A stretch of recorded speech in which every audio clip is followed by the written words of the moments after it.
আগের দিনই তোমাদের বলে দিয়েছি যে আজকে বাটার নানের রেসিপিটা শেয়ার করব। আজকে তোমাদেরকে দেখাবো বাড়িতেই খুবই সহজে বাটার নান কিভাবে বানাবে। আমাদের রান্নাঘরেরই রুটি করার চাটুটা ইউজ করেই কিন্তু এই বাটার নানটা আজকে বানিয়ে দেখাবো। কোনো রকম ইস্ট ছাড়াই কিন্তু এই বাটার নানটা এত নরম হবে, এত সফট হবে, সত্যি তোমরা যদি না দেখো বিশ্বাসই করবে না। চলো তাহলে বেশি কথা না বাড়িয়ে আগে রেসিপিটা শুরু করা যাক। প্রথমেই ময়দাটা কিভাবে মাখতে হবে সেটাই কিন্তু সবথেকে ইম্পর্টেন্ট ব্যাপার। তার জন্য প্রথমেই একটা বড় সড়ো পাত্র নিয়ে নিয়েছি। এর মধ্যে নিয়ে নিচ্ছি 2 বাটি ময়দা। পরিমাণ হিসেবে বলতে গেলে এখানে 500 গ্রাম ময়দা রয়েছে। ময়দার মধ্যেই দিয়ে দিচ্ছি 1 চামচ মতো লবণ, 1 চামচ চিনি, দিয়ে দিচ্ছি 1/2 চামচের একটু কম বেকিং পাউডার আর 1/2 চামচ খাবার সোডা বা বেকিং সোডা। এবারে এই সমস্ত শুকনো উপকরণগুলো একবার ভালোভাবে মিশিয়ে নিচ্ছি। আর এগুলো একবার মেশানোর পরে এবারে অ্যাড করব 2 টেবিল চামচ মতো রিফাইন অয়েল। তবে তোমরা চাইলে কিন্তু রিফাইন অয়েলের পরিবর্তে বাটার মেল্ট করেও দিতে পারো। এরই সাথে অ্যাড করব 300 গ্রাম টক দই। এবারে দইয়ের সাথে ময়দাটা খুব ভালো মতন মেখে নেব। শুধুমাত্র দইটুকু দিয়েই কিন্তু ময়দাটা মাখা হবে না। আর ময়দাটা মাখতে কিন্তু আমরা জল ব্যবহার করব না। ময়দাটা মাখার জন্য আমাদের ঈষৎ উষ্ণ দুধ নিতে হবে। ময়দাটা মাখতে মাখতে যতটা প্রয়োজন ততটুকুই কিন্তু দুধ ব্যবহার করব।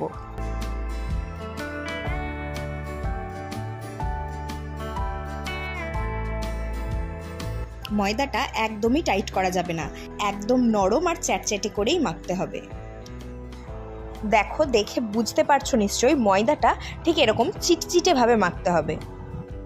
আর ময়দার ডোটা এভাবে রেডি করে নেওয়ার পরে আবারও হাতে সামান্য একটু তেল নিয়ে ওপর থেকে বুলিয়ে দেব।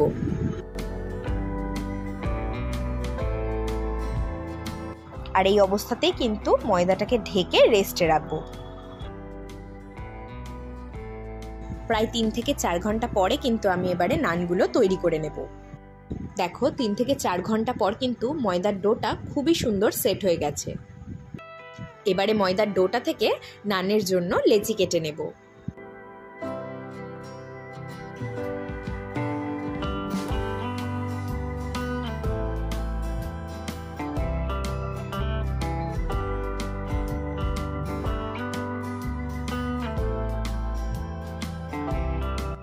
এই লেচিগুলো কিন্তু রুটি বা পরোটার লেচির থেকে সামান্য একটু বড় করতে হবে।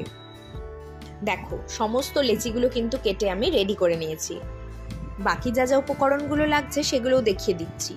আমি এখানে নিয়েছি 100 গ্রাম বাটার, আর নানগুলো বেলার জন্য নিয়েছি বেশ খানিকটা ময়দা, নিয়েছি সাদা তিল আর কুচনো ধনেপাতা। এবারে ওভেনে চাটুটা গরম করতে বসিয়ে দিচ্ছি। এবারে একটা করে লেচি নিয়ে ওপর থেকে ময়দা ছড়িয়ে হালকা হাতে বেলে নেব।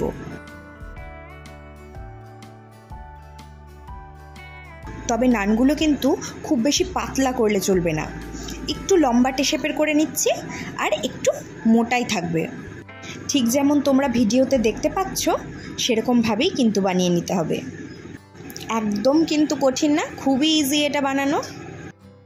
তারপর ওপর থেকে সামান্য ধনেপাতা কুচি আর সামান্য একটু তিল ছড়িয়ে দিচ্ছি। ধনেপাতা আর তিলটা যাতে নানের গায়ে খুব ভালোভাবে বসে যায় তার জন্য আবারও একটু হালকা হাতে ওপর থেকে বেলে নিচ্ছি। তারপর ওপর থেকে সামান্য একটু বাটার ব্রাশ করে দেব। আর ওদিকে চাটুটা তেতেছে কিনা সেটা একবার চেক করে নেব। তারপর নানটা তুলে নানের উল্টো দিকটাতে জল লাগিয়ে নেব। এখানে কিন্তু কোনো রকম উষ্ণ জল বা ঠান্ডা জল কিচ্ছু না, একদম নর্মাল জল পেছন দিকটাতে লাগিয়ে নেব। তারপর নানটাকে চাটুতে দিয়ে দেব। আর এই সময় ফ্লেমটা অবশ্যই কিন্তু লো টু মিডিয়ামে রাখতে হবে। কিছুক্ষণ ওয়েট করার পরেই দেখবে নানটা বেশ ফুলে উঠছে। আর তখনই গ্যাসের ফ্লেমটা বাড়িয়ে দিয়ে চাটুটাকে উল্টে এভাবে আগুনের কাছে ধরতে হবে। আর এভাবে ধরলেই কিন্তু নানের গায়ে যে পোড়া পোড়া দাগগুলো থাকে সেটা কিন্তু তৈরি হবে।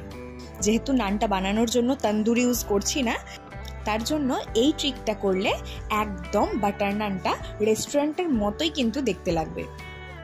আর উপর থেকে বাটার লাগিয়ে চাটুর থেকে তুলে নেব।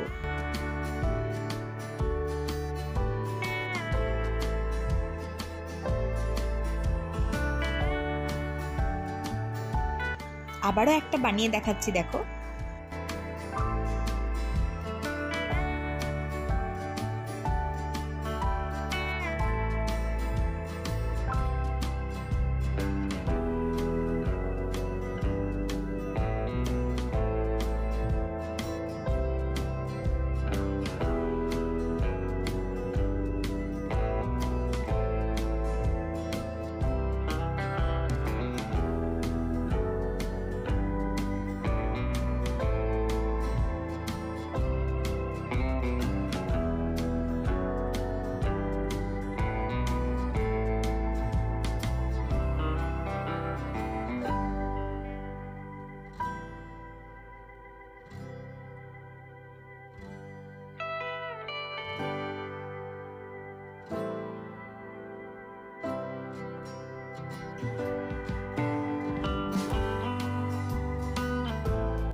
দেখতেই পেলে তাহলে বাটার নান বানানো কত ইজি।